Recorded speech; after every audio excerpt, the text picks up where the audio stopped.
संबंध। यद्यपि देवताओं की उपासना का फल सीमित है और अंत वाला है, फिर भी मनुष्य उसमें क्यों उलझ जाते हैं, भगवान में क्यों नहीं लगते, इसका उत्तर आगे के श्लोक में देते हैं। अव्यक्तम व्यक्तिमापन्नम मन्यन्ते मामबुद्धय परम भावमजानन्तो ममाव्ययमनुत्तमम्।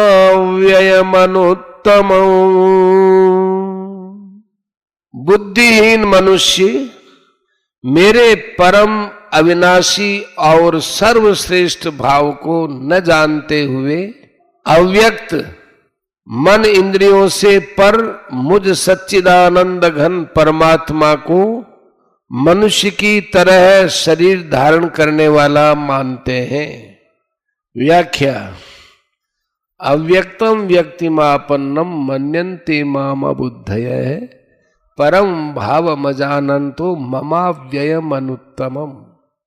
जो मनुष्य निर्बुद्धि है और जिनकी मुझ में श्रद्धा भक्ति नहीं है, वे अल्प मेधा के कारण अर्थात समझ की कमी के कारण मुझे साधारण मनुष्य की तरह अव्यक्त से व्यक्त होने वाला माने जन्मने मरने वाला मानते हैं।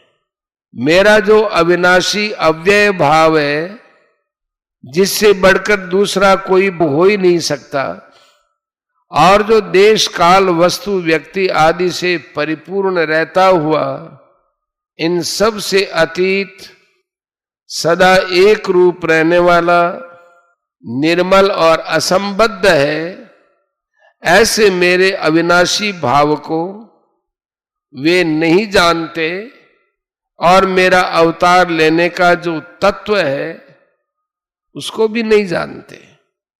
इसलिए वे मुझे साधारण मनुष्य मानकर मेरी उपासना नहीं करते, प्रत्युत देवताओं की उपासना करते हैं। अबुद्ध है पद का अर्थ यह नहीं है कि उनमें बुद्धि का अभाव है, प्रत्युत बुद्धि में विवेक रहते हुए भी, संसार को उत्पत्ति विनाशील जानते हुए भी इसे मानते नहीं है। यही उनमें बुद्धि रहित पना है, मूढ़ता है। दूसरा भाव यह है कि कामना को कोई रख नहीं सकता, कामना रह नहीं सकती, क्योंकि कामना पहले नहीं थी और कामना पूर्ति के बाद भी कामना नहीं रहेगी। वास्तव में कामना की सत्ता ही नहीं है, फिर भी उसका त्याग नहीं कर सकते। यही अबुद्धिपना है।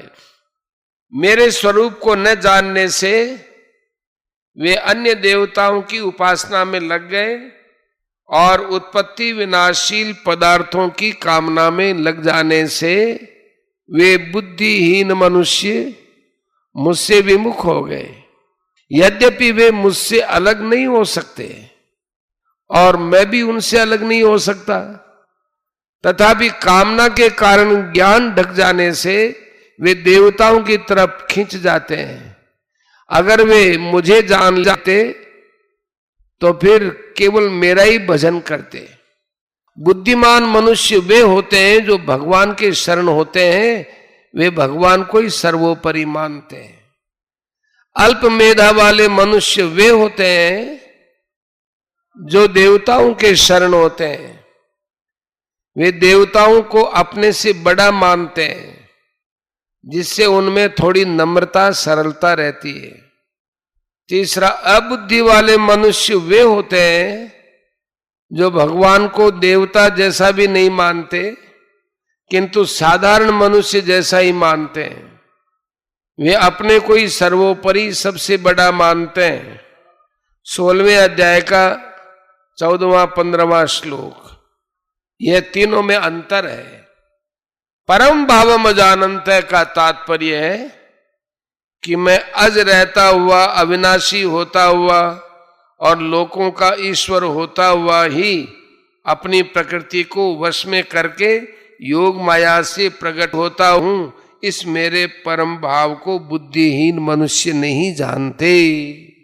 अनुत्तमम कहने का तात्पर्य है कि 15वें अध्याय में जिसको क्षर से अतीत और अक्षर से उत्तम बताया है, अर्थात उससे उत्तम दूसरा कोई है ही नहीं, ऐसे मेरे अनुत्तम भाव को वे नहीं जानते।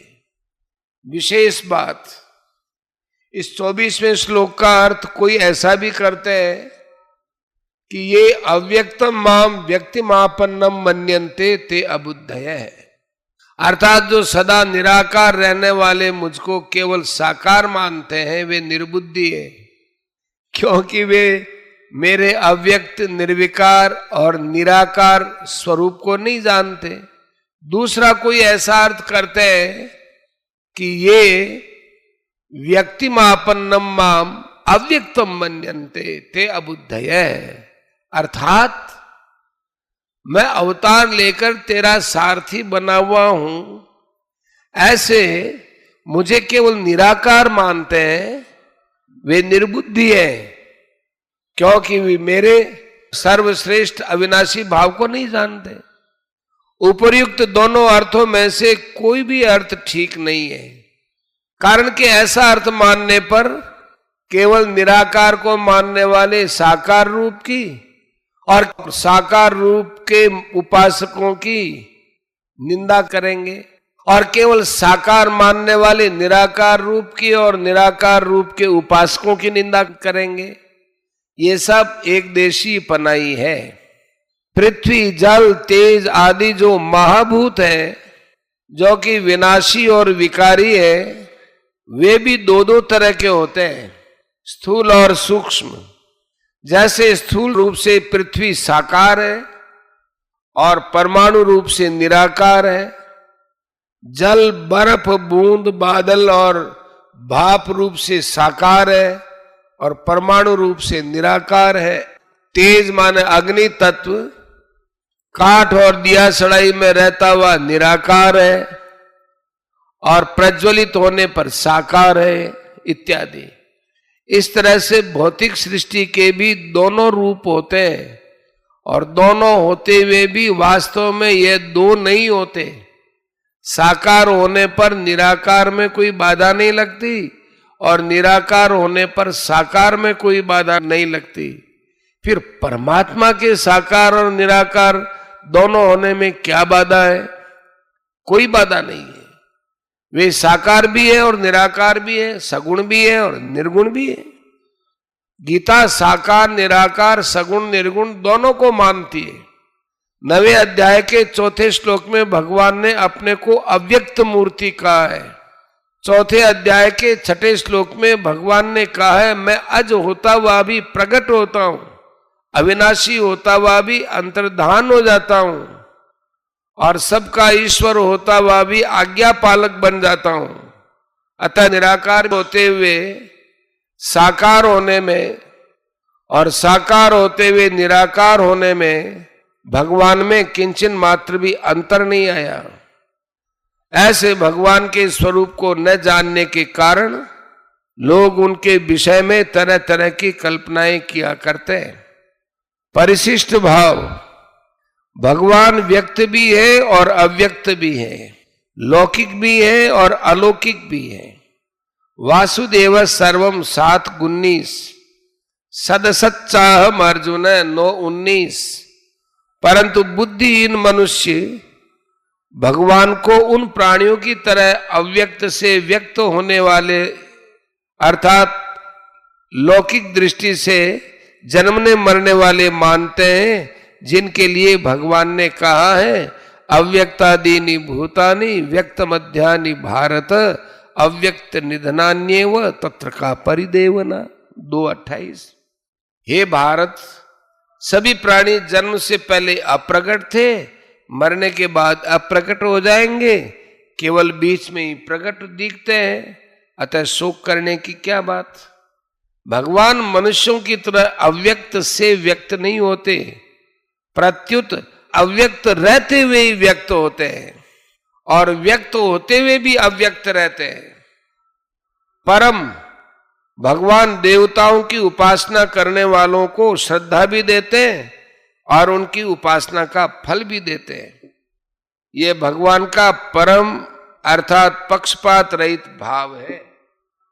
अव्ययम, देवता सापेक्ष अविनाशी हैं, सर्वथा अविनाशी नहीं है, परंतु भगवान निरपेक्ष अविनाशी हैं। उनके समान अविनाशी दूसरा कोई नहीं है और न हो भी सकता है। अनुत्तमम, भगवान प्राणी मात्र का हित चाहते हैं। यह भगवान का सर्वश्रेष्ठ भाव है। इससे श्रेष्ठ दूसरा कोई भाव हो ही नहीं सकता।